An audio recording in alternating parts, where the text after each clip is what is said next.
Our first story here is around a YouTuber named Arak. Have you heard of Arak? I have, but I admit I am not a consumer of his content. I definitely heard the news when he got to what is it, 1 million subscribers in less than a year. That's huge. That's huge. But I gotta say that I gotta quickly pause here because a lot of people are going to hear you and I mention this story and they're going to be like, "Damn, I suck, Andrew. I suck. I've been doing this for a year and I'm at like 1,000 subscribers." I mean, like 6 of one and half a dozen the other. Yeah, he accomplished something incredible. And in this article that we're flagging for everybody on TubeFilter, he's raised $3 million in seed funding for this this course. Right? He's calling it a YouTuber film school. But the thing that I always come back to and sometimes I have to mention this, Matt. There are YouTubers and brands out there that will have millions and millions of subscribers. And then I jump in and do some of my fancy, data numbers and crunching. And I've just through public facing data, I can reasonably assess that there is a large portion of those subscribers are either fake or disengaged or not relevant because maybe they subscribed to your channel and they never came back ever again. I always tell people your viewers are a lot more important than your subscribers. Having said all of that, what Arak has achieved here is nothing short of exceptional. Nothing short of I'm not saying his subscribers are fake.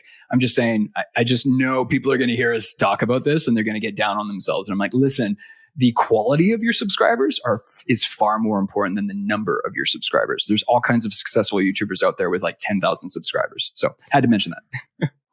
That's true. And also now, I don't know if it's maybe harder, but I was thinking back in the day, I remember there was another YouTuber. He kind of stopped YouTubing. We should maybe do a story on him another day. But his name was Loth, Andrew Hales.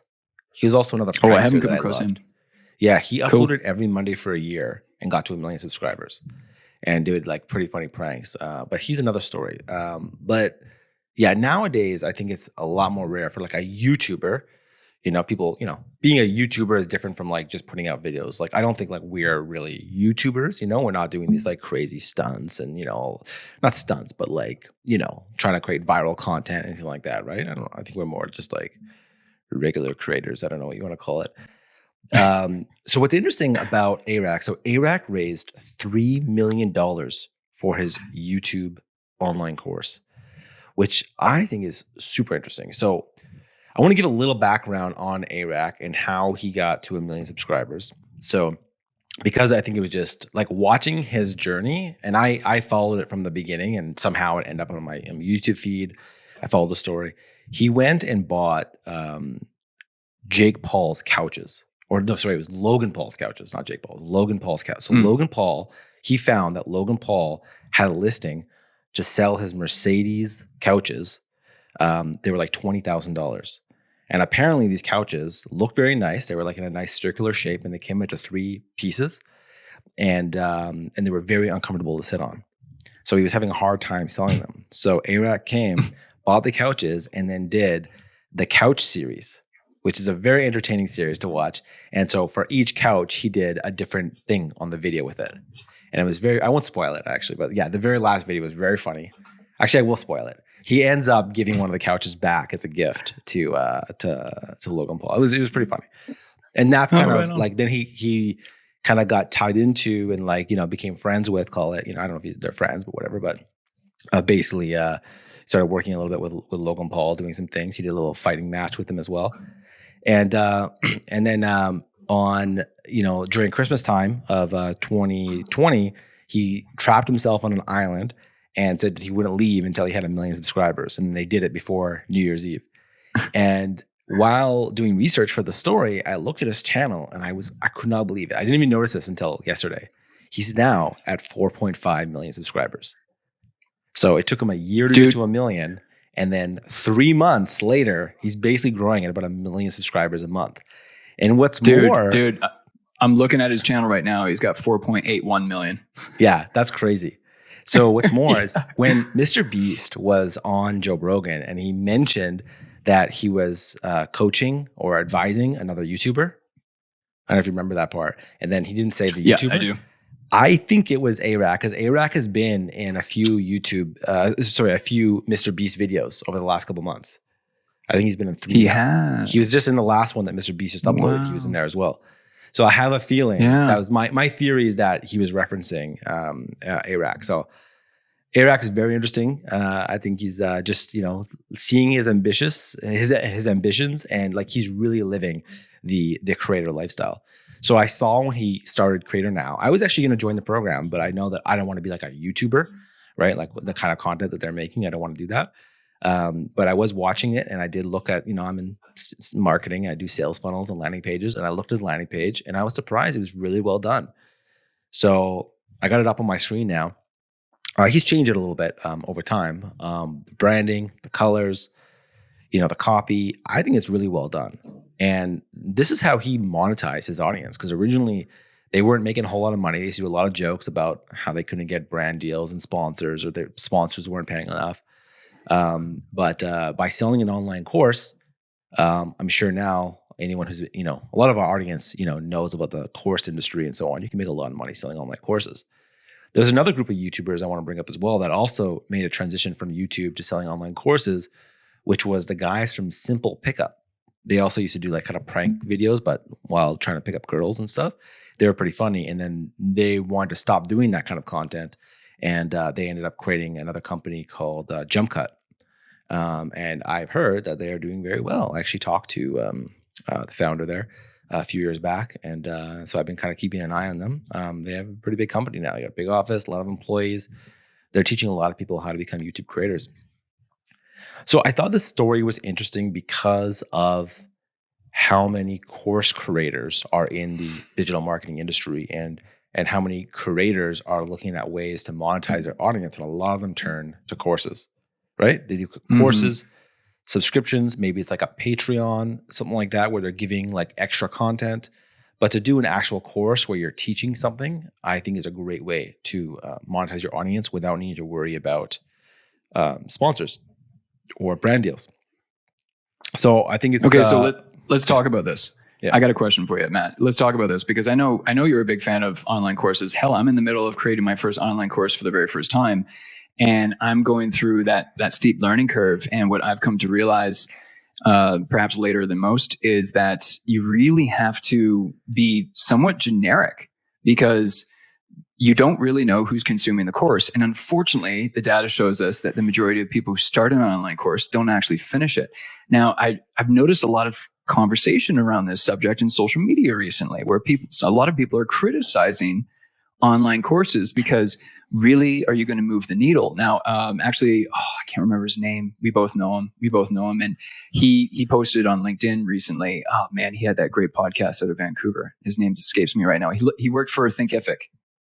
What's his name? You know him. He's a Vancouver boy. Oh, Tyler? What's his last name? Basu?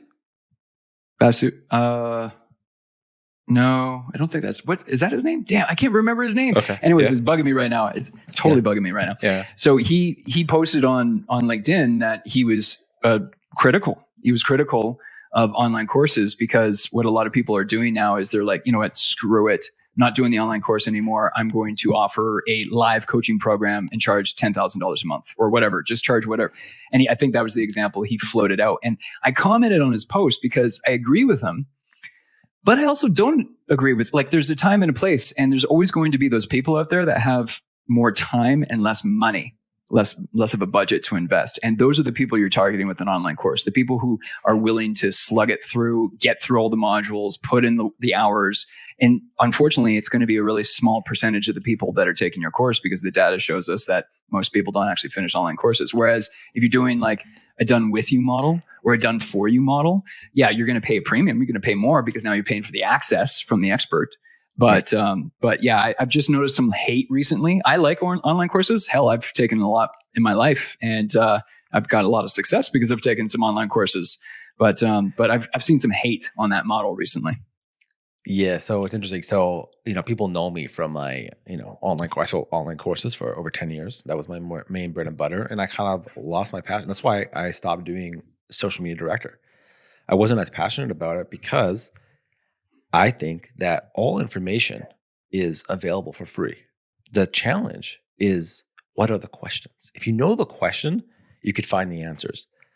And so when I was thinking about doing another course, and I'm still kind of thinking about it, I got some, some stuff, scratched down, was what, what information would be the most helpful to help people, either get started or get to that next stage. So it was more about templates and resources and also the community function. I just joined an online course that's about building a startup, and I actually joined it for the community aspect.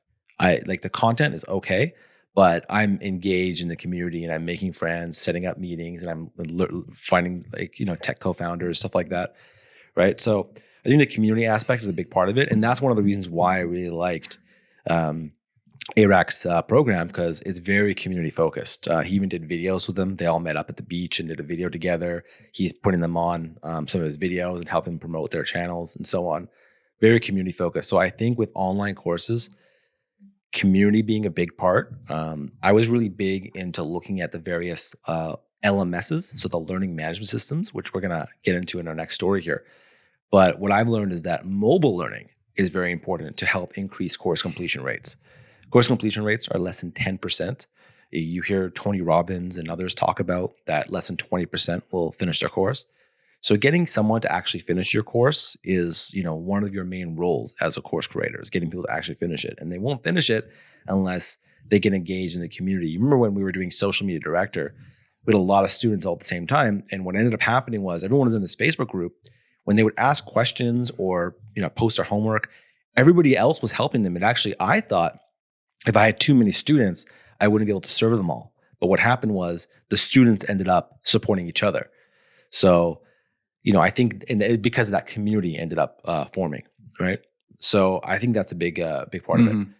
So yeah, I'm very interested to see, how this program grows and what he does with it.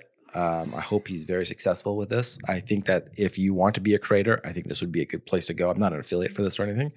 I just have a feeling that they know what they're doing. They know that, community is a big part of it. You want to do collaborations with other YouTubers. Well, all of these YouTubers are there. They all have the same mindset. And you guys probably do videos together and, get feedback on your thumbnails together and so on. So, and he's even got some guest speakers in there. He had Mr. Beast is there, Colin and Samir, Casey Neistat. A lot of them are also kind of some of the guests in this. And again, we're not running an ad for this thing. I just think it looks pretty cool.